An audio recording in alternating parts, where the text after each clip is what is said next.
संसार में सबसे बड़ा कौन है? तो चलिए आइए जानते हैं।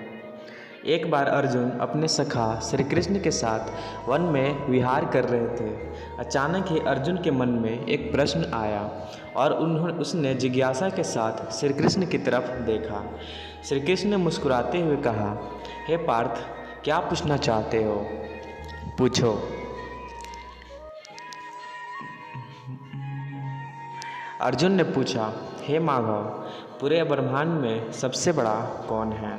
श्री कृष्ण ने कहा, हे पार्थ, सबसे बड़ी तो धरती ही दिखती है, पर इसे समुद्र ने घेर रखा है, मतलब यह बड़ी नहीं है। समुद्र को भी बड़ा नहीं कहा जा सकता है, क्योंकि इसे अगस्त्य ऋषि ने पी लिया था।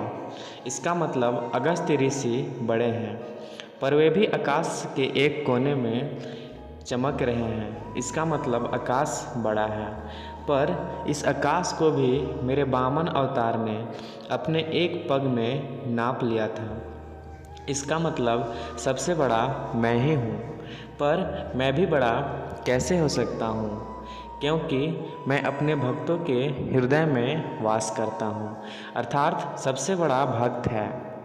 इस तरह भक्त के हृदय में भगवान बसते हैं, इसलिए इस संसार में सबसे बड़ा भक्त हैं।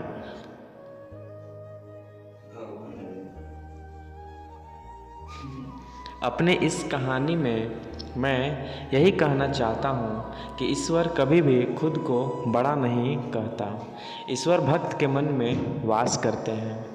उसे ढूंढने के यहाँ वहाँ भटकना व्यर्थ है। ईश्वर की चाह में मनुष्य को उसका स्थान देना गलत है। भगवा चोले के भीतर भगवान के दर्शन की इच्छा गलत है।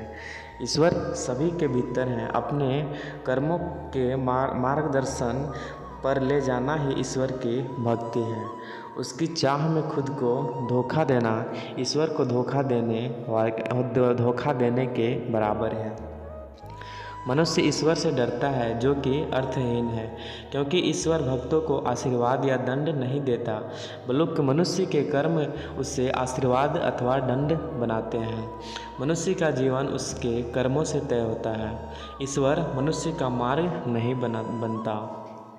मनुष्य को अच्छे बुरे का विचार खुद करना होता है, और अगर प्रत्येक मनुष्य परहित का विचार करे तो वह कभी गलत नहीं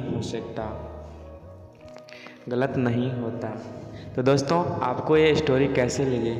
अगर अच्छा लगे तो कमेंट ज़रूर कीजिएगा। तो दोस्तों, अगर चैनल पर नए होंगे तो सब्सक्राइब कर लीजिएगा हमारे इस चैनल को। वीडियो देखने के लिए आपको दिल से धन्यवाद।